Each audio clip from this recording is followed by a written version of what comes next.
Hey guys, so I'm going to go over the grammar for section 5a. It's a pretty short chapter, only the historic infinitive, and a review of the different uses of the relative pronoun. It's a good opportunity to review and catch up if you need to. So the historic infinitive is used in places where narrative is drawn in rapid, broad strokes, or where one action is following quickly on another.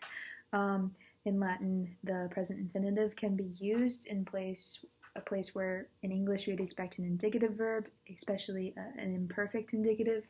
So their example, they have Intarea Catilina Romae multa simula gere. Meanwhile, Catiline put many schemes into operation simultaneously in Rome. So the Romae there is the locative.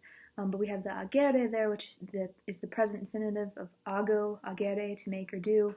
So he set into action multa, many things, simul, at the same time.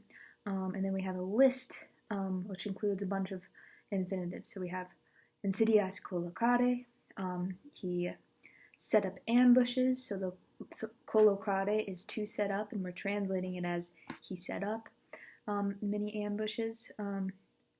Not many, insidias, ambushes.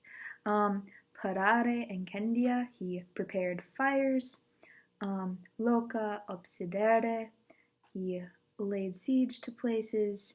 Ipse cum tello esse, he went around himself under arms, or with a spear.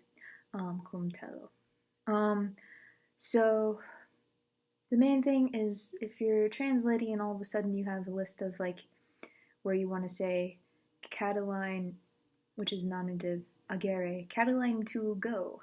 That doesn't make sense. And so if you have a nominative subject and then an infinitive and no indicative verb, it's probably a historic infinitive. And so in English, you have to like change that and make it indicative in English when you translate it. So in the Sempronia passage, we had one sentence that was like this.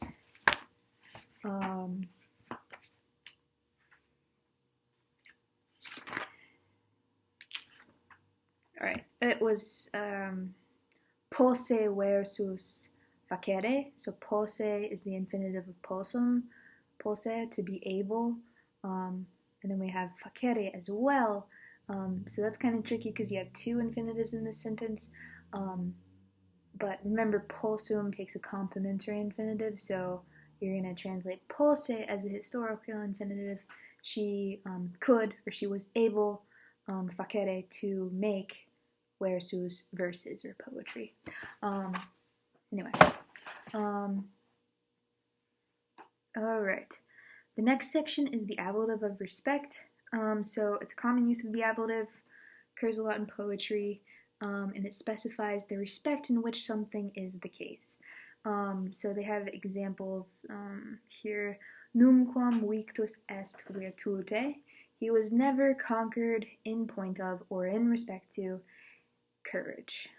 So the virtute there is in respect to courage or manliness. Then the next one is from the Sempronia passage. Literis latinis docta. Docta is nominative singular feminine, so learned. A woman is learned. And then literis latinis is ablative plural in respect to or in point of Latin literature. And then genere fortunata, this is also from the Sempronia passage. She was lucky in respect to birth, her family. Okay, so that's pretty simple. Alright, and then the qui, quae, quod, the relative pronoun, who or which, whom in the object form, has many different meanings. The first step in differentiating between the different meanings is to identify the verb it's going with, whether or not it is indicative or subjunctive. So if it's indicative, if you have qui, quae, quod, or a form of it with an indicative verb, it's just an ordinary relative clause that describes something else in the main clause. So this is the one we translate who, which, what, or that. And then if you have qui, quad plus the subjunctive, there are 5 different things it can be. So this can sometimes show purpose. This is with verbs of motion. It can sometimes show a consecutive clause. Est qui, is qui, the sort of person who. It can be causal, sense. It can be indirect speech, where it might equal an ordinary relative clause.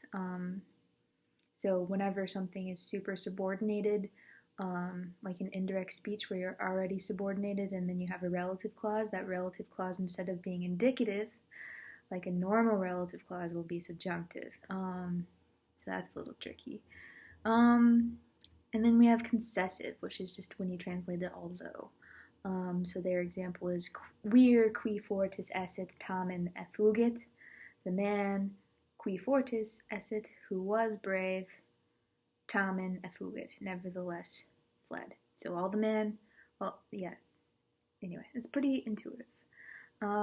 So I'm gonna post the exercises for this chapter on Blackboard, and those will be due Friday at midnight. At the end of the day Friday. So you have all week to do that. Please email me with questions or post on the discussion board if there's any material that you are unclear about. I think this is a good time to review infinitive, since we have this historical infinitive. The historic infinitive is only the present infinitive, but other types of infinitives we've learned so far have been the perfect infinitive. Remember, that is when you use the third principal part and then isse, I-S-S-E. So in the Sempronia passage we had, I think, yes. So in the very first sentence, page 178 of the text and vocabulary, we had Catiline is said to have joined many men to himself. So adjunxisse, that is from adjungo, to join to oneself. And the third principal part is adjunxi. So to form the perfect active infinitive, you do adjunxisse. To form, and of course the present infinitive, because this verb is third conjugation, would be adjungere, to join. And then to form the passive present infinitive, remember, for third conjugation, to form the passive infinitive, you take off the ere and you change it to a long I. So adjungere, to join, adjungi, to be joined. For first conjugation, like amo, amare, to love, amare, to love, amari, to be loved, habeo, habere, to have, haberi, to be had, dico, dicere, to say, dici, to be said, and then audio, audire, to hear, audiri, to be heard. So those are all present, active, and passive. And then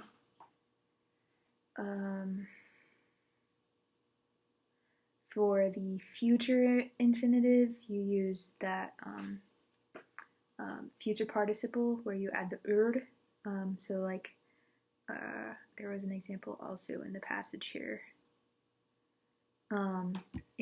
At the end of the paragraph on page 178, we had viros eardum se vel adjuncturum sibi vel infecturum potabat. So this one was an indirect statement where you have an accusative subject and infinitives. These are future infinitives, but the esse has been left out. So future infinitives are formed using that future participle, future active participle, and esse, to be. So adjunctorum esse, to join, infectorum esse, to he killed. So, and then, alright, I think that covers everything I wanted to cover. Please post on the discussion board if you're confused about anything.